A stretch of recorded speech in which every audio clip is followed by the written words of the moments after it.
ആഗോള അയ്യപ്പ സംഗമം നടത്താൻ തിരുവിതാംകൂർ ദേവസ്വം ബോർഡിന് ഹൈക്കോടതിയുടെ അനുമതി.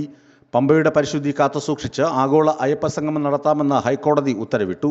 ആഗോള അയ്യപ്പ സംഗമത്തിനെതിരായ ഹർജികളിൽ വിധി പറഞ്ഞുകൊണ്ടാണ് ഹൈക്കോടതിയുടെ നിർണായക തീർപ്പ്. സാധാരണ അയ്യപ്പ ഭക്തരുടെ അവകാശങ്ങൾ ഹനിക്കരുതെന്ന് വ്യക്തമാക്കിയാണ് ഉത്തരവ്. പ്രകൃതിക്ക് ഹാനികരമായത് ഒന്നും സംഭവിക്കാൻ പാടില്ലെന്നും സാമ്പത്തിക വരവ് ചെലവുകളുടെ കണക്ക് ഉറപ്പാക്കണമെന്നും ഹൈക്കോടതി ഉത്തരവിൽ വ്യക്തമാക്കി.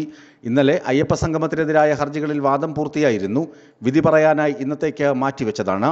തുടർന്നാണ് ഇന്ന് അനുമതി നൽകിക്കൊണ്ട് ഹൈക്കോടതി വിധി പറഞ്ഞത്.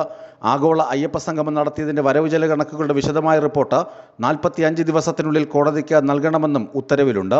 സംഗമത്തിൽ പങ്കെടുക്കുന്ന പ്രതിനിധികൾക്ക് പ്രത്യേക പരിഗണന നൽകരുതെന്നും ശബരിമലയിലേക്ക് പോകുന്ന സാധാരണ ഭക്തർക്ക് ബുദ്ധിമുട്ടോ അവരുടെ അവകാശങ്ങൾ ലംഘിക്കുകയോ ചെയ്യരുതെന്നും കോടതി വ്യക്തമാക്കിയിട്ടുണ്ട്. ന്യൂസ് ഡെസ്ക് വിസ്മയ ന്യൂസ്.